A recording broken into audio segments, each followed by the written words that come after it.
Hello friends, હું છું પ્રિયંકા જોશી. આજે આપણે ભણીશું B.Ed સેમેસ્ટર 1 સબ્જેક્ટ મનોવિજ્ઞાન. એની અંદર CC1 બાલ્યાવસ્થા અને બાલ સંવર્ધન એટલે કે ચાઇલ્ડહુડ એન્ડ ગ્રોવિંગ અપ એના એક ટોપિક વિશે આજે આપણે ચર્ચા કરવાની છે. ટોપિક નેમ છે અધ્યયન સંક્રમણ, અર્થ અને મહત્ત્વ. તો અધ્યયન સંક્રમણ એટલે શું, તેનો અર્થ શું થાય અને તેનું મહત્ત્વ શું છે તેના વિશે આજે આપણે થોડી જાણકારી મેળવીશું. તો લેટ્સ સ્ટાર્ટ. અધ્યયન સંક્રમણનો અર્થ એટલે શું? તો અધ્યયન સંક્રમણ કોને કહેવાય? તો અધ્યયન સંક્રમણ એટલે તો કે એક પરિસ્થિતિમાં વ્યક્તિએ જે અધ્યયન કર્યું હોય તે બીજી પરિસ્થિતિમાં ઉપયોગી બને ત્યારે તેને અધ્યયન સંક્રમણ થયું તેમ કહેવાય. એક પરિસ્થિતિમાં વ્યક્તિએ જે અધ્યયન કર્યું છે જ્યારે એ બીજી પરિસ્થિતિમાં એને ઉપયોગી બને ત્યારે તેનું અધ્યયન સંક્રમણ થયું છે તેવી રીતના આપણે કહી શકાય. જેમ કે ઉદાહરણ તરીકે આપણે લઈએ કે કોઈ વ્યક્તિને સાયકલ આવડતી હોય તો તેને સ્કૂટર ઝડપથી આવડી જાય છે, તો એમ કહી શકાય કે એને પૂર્વ અધ્યયન કરેલું છે એટલે કે જે શીખેલું છે તેની અસર એ બીજી કોઈ પ્રક્રિયા ઉપર કે બીજી કોઈ પરિસ્થિતિમાં તેનો ઉપયોગ કરી શકે છે, તો આ એક અધ્યયન સંક્રમણ કહી શકાય. અધ્યયન સંક્રમણ એક એવી પ્રક્રિયા છે જેમાં એ પરિસ્થિતિમાં પ્રાપ્ત કરેલ ધ્યેયનો બીજી પરિસ્થિતિમાં ઉપયોગ કરવામાં આવે છે જેથી તેનું અધ્યયન છે તે સરળ બની જાય છે. અધ્યયન સંક્રમણને અલગ અલગ નામથી પણ ઓળખવામાં આવે છે, જેમ કે શિક્ષણ સંક્રમણ અને પ્રશિક્ષણ સંક્રમણ પણ આપણે કહી શકીએ. તો આ અધ્યયન સંક્રમણના અર્થ છે. આવી રીતના આપણે તેનો અર્થ કાઢી શકીએ અને તેની સંકલ્પનાઓ. તો કે અધ્યયન સંક્રમણ એટલે કે તમે જે પૂર્વ અધ્યયન કરેલું છે તેનું તમે બીજી પરિસ્થિતિમાં કે આવનારા ભવિષ્યમાં તેનો ઉપયોગ કરો છો તો તેનું અધ્યયન સંક્રમણ થયું છે તેમ કહી શકાય. અધ્યયન સંક્રમણનો સામાન્ય અર્થ જો આપણે કાઢવાનો હોય તો અધ્યયન સંક્રમણનો સામાન્ય અર્થ કેવી રીતને નીકળે?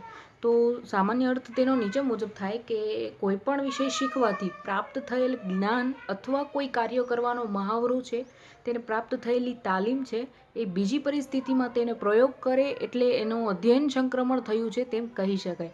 જેમ કે અધ્યેતા છે તે અંગ્રેજી શીખે છે. અધ્યેતા અંગ્રેજી શીખે છે અને તેનો ઉપયોગ વાતચીત કરવામાં, પત્ર વ્યવહારમાં કે બીજા કોઈ ક્ષેત્રમાં તેનો ઉપયોગ કરે છે, તો તેનું અધ્યયન સંક્રમણ થયું છે તેમ કહી શકાય. બીજું કે નાની બાળકી છે તે એક નૃત્યની કલા શીખે છે નૃત્ય શાળામાં જઈને, અને તે મોટી થઈને એક સારી એવી નર્તકી બને છે અને રંગમંચ પર આવીને પોતાની તાલીમનો અથવા તો પોતાની જે કળા છે તેને પ્રદર્શિત કરે છે સારી રીતે, તો તેનું અધ્યયન સંક્રમણ થયું છે તેમ કહી શકાય. બીજું કે આપણે બાળકોને શાળામાં જે સરવાળા છે, બાદબાકી, ગુણાકાર, ભાગાકાર બધું શીખવાડીએ છીએ, તો તેનો ઉપયોગ વ્યવહારિક જીવનમાં જ્યારે તે બજારમાં જાય છે ત્યારે ચીજવસ્તુઓ ખરીદવામાં એ ગણતરી કરી શકે છે, તો આ એક પ્રકારે તેને ઉપયોગી બને છે, તો તેનું અધ્યયન સંક્રમણ થયું છે તેમ કહી શકાય.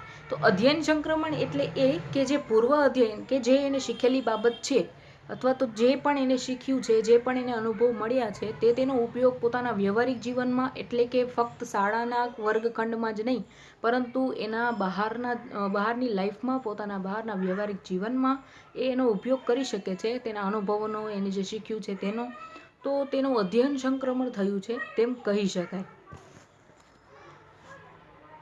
અધ્યયનના કોઈ ક્ષેત્રમાં પ્રાપ્ત થયેલ જ્ઞાન, એનું કૌશલ્ય, ચિંતન, અનુભવ, તાલીમ કેળવવી કે એને જે તાલીમ આપવામાં આવી છે એ કેવી રીતના એ કરે છે, એની ટેવો છે તે બીજા ક્ષેત્રમાં એ ટેવનો ઉપયોગ કરે છે, તો આ પ્રક્રિયાને અધ્યયન સંક્રમણ કહી શકાય. ટૂંકમાં આપણે અધ્યયન સંક્રમણ એટલે શું? તો કે અધ્યયન સંક્રમણ એક એવી પ્રક્રિયા છે જેમાં ભૂતકાલીન અનુભવો પર આધારિત થતું હોય. જે પહેલાં એને શીખ્યું છે તે એને આગળના ભવિષ્યમાં એને કામ આવે છે, તો તેને અધ્યયન સંક્રમણ થયું છે એમ કહી શકાય. બીજું કે વ્યક્તિની પોતપોતાની એક અલગ ઝડપ હોય છે અધ્યયન સંક્રમણની. કોઈ બાળક છે તે કોઈ પણ વસ્તુ છે તે ફટાફટ શીખી જાય છે અને કોઈ બાળક છે જેને કોઈ પણ વસ્તુને સમજવામાં, એને કરવામાં થોડીક સમય જતો હોય છે, તો હરેક વ્યક્તિ દીઠ અધ્યયન સંક્રમણની ઝડપ છે તે અલગ અલગ હોઈ શકે અને સૌની વ્યક્તિ પોતાની ઝડપે અધ્યયન સંક્રમણ કરે છે. બીજું કે અધ્યયન સંક્રમણ છે તે એમ પણ કહી શકાય કે અધ્યયન સંક્રમણ છે એ એક ક્ષેત્રની બીજા ક્ષેત્ર પર અસર પણ કરે છે. જેમ કે કોઈ તાલીમ લીધી હોય આપણે અને એ તાલીમનો કોઈ બીજા ક્ષેત્રમાં એને લગતા ક્ષેત્રમાં તમે જાઓ અને એનો ત્યાં ઉપયોગ થાય તો એમ કહી શકાય કે એક ક્ષેત્રની બીજા ક્ષેત્ર પર અસર કરે છે અધ્યયન સંક્રમણ. અધ્યયન સંક્રમણ છે એ એક તાલીમ પરની બીજી અસર છે તે બીજી તાલીમ પર પણ કરે છે. અધ્યયન સંક્રમણ કોઈ એક શૈક્ષણિક પરિસ્થિતિમાં કે ક્ષેત્રમાં પ્રાપ્ત કરેલું જ્ઞાન છે, કૌશલ્ય, ચિંતન, અનુભવ કે તેઓનો અન્ય પરિસ્થિતિ કે ક્ષેત્રોને લાગુ પડવાની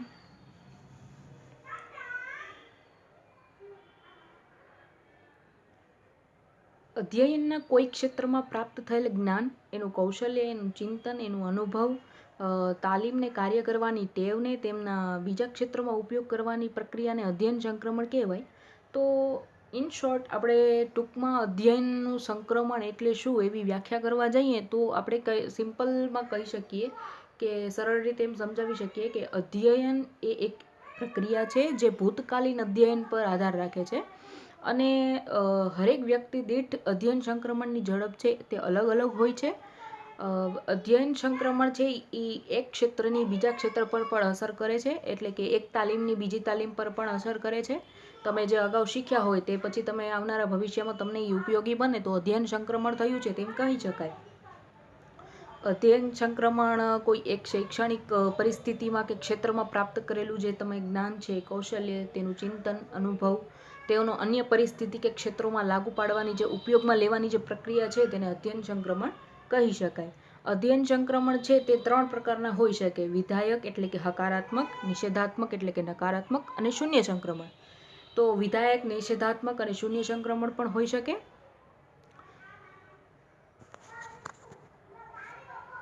અધ્યયન સંક્રમણનું મહત્વ. હવે અધ્યયન સંક્રમણનું મહત્વ શું છે? કોઈ પણ વસ્તુ આપણે શીખતા હોય, કોઈ પણ વસ્તુ આપણને આપેલી હોય તેનું કંઈ મહત્વ તો હોય ને. મહત્વ શું છે એ જાણવા માટે આપણે આજની પીપીટી બનાવી છે. અધ્યયન સંક્રમણનું મહત્વ. તો જોઈએ આપણે અધ્યયન સંક્રમણનું મહત્વ. તો શું છે અધ્યયન સંક્રમણ? તો કે જો સંક્રમણ થતું જ ન હોય તો એક વર્ગમાં કે શાળામાં જે શીખેલી બાબત છે તે અનેક પરિસ્થિતિમાં એને જરાય સહાયરૂપ ન થતી હોય તો તે શાળામાં કે જે શીખ્યું છે તેની કોઈ કિંમત રહી જતી નથી. આપણે બાળકોને બધું શીખવાડીએ, જેમ કે ગણિતમાં સરવાળા, બાદબાકી, ગુણાકાર, ભાગાકાર શીખવાડીએ, ગુજરાતીમાં આપણે વર્ણમાળા શીખવાડીએ, હિન્દીમાં વર્ણમાળા શીખવાડીએ, તો આ બધાની અસર એના આવનારા જીવનમાં, એને આવનારા ભવિષ્યમાં ઉપયોગી બને છે. તેથી અધ્યયન સંક્રમણનું કે અધ્યયનનું મહત્વ રહે છે. જો અધ્યયન સંક્રમણનું કોઈ મહત્વ જ ન હોત તો આપણે જે શાળામાં કે વર્ગમાં જે શીખવાડીએ છીએ તેની કોઈ કિંમત રહી જતી નથી. જીવનની દરેક બાબતમાં અલગ અલગ શીખવામાં કેટલી શક્તિ અને શક્તિઓ વેડફાતી નથી. સંક્રમણની પરિણામે જ જ્ઞાનની ક્ષિતિજો વિસ્તરે છે અને અનુભવનો ક્ષેત્ર પણ વ્યાપક બને છે.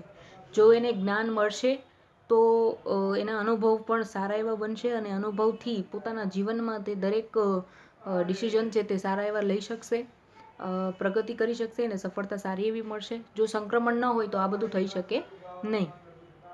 અધ્યયન, ઇન શોર્ટ આપણે કહી શકીએ કે અધ્યયન છે એ એક મૂડીરોકાણ છે અને સંક્રમણ એ એનો નફો છે. અધ્યયન is a one type of investment and સંક્રમણ is one type of income of priority. અધ્યયન એક મૂડીરોકાણ છે અને સંક્રમણ એનો નફો છે. આ એક એવો મનોવ્યાપાર છે જેમાં મૂડી કરતાં નફો અનેક ગણો વધારે છે. અધ્યયન કર્યું હોય તમે સારું એવું શીખી ગયા હોય તો તમને આવનારા ભવિષ્યમાં તમે કોઈ પણ ફિલ્ડમાં જાઓ તો તમને એ ઉપયોગી બને જ છે. તેથી આપણે એમ કહી શકીએ કે મૂડી કરતાં નફો ઘણો વધારે હોય છે. આ એક એવો મનોવ્યાપાર છે. વર્ગમાં શીખેલી બાબતો વ્યવહારિક જીવનમાં સંક્રમણ પામી અનેક રીતે ઉપયોગી બને છે. જે વર્ગમાં આપણે શીખીએ છીએ તે અનેક પ્રકારે જ આપણા જીવનમાં છે તે ઉપયોગી બને છે. જેમ કે નકશા વાંચનનું જે કૌશલ્ય જેને શીખ્યું હોય તેને પ્રવાસ, પર્યટન દરમિયાન એને જે ખૂણાઓ છે, જે દિશાઓ છે તેને ખોજવામાં તેને ખૂબ જ ઉપયોગી બને છે. ટૂંકમાં એમ કહી શકીએ કે અધ્યયનની આધારશિલા સંક્રમણ છે અને શિક્ષણની ઇમારતની ઈંટ અને માનવ જીવન એક ઉપકારક ઘટના જેમ કહી શકાય કે ટૂંકમાં અધ્યયન છે એ આધારશિલા સંક્રમણ છે, શિક્ષણની ઇમારતની ઈંટ અને માનવ જીવનની એક ઉપકારક ઘટના છે. આવી રીતના આપણે અધ્યયન સંક્રમણનું મહત્ત્વ કાઢી શકીએ.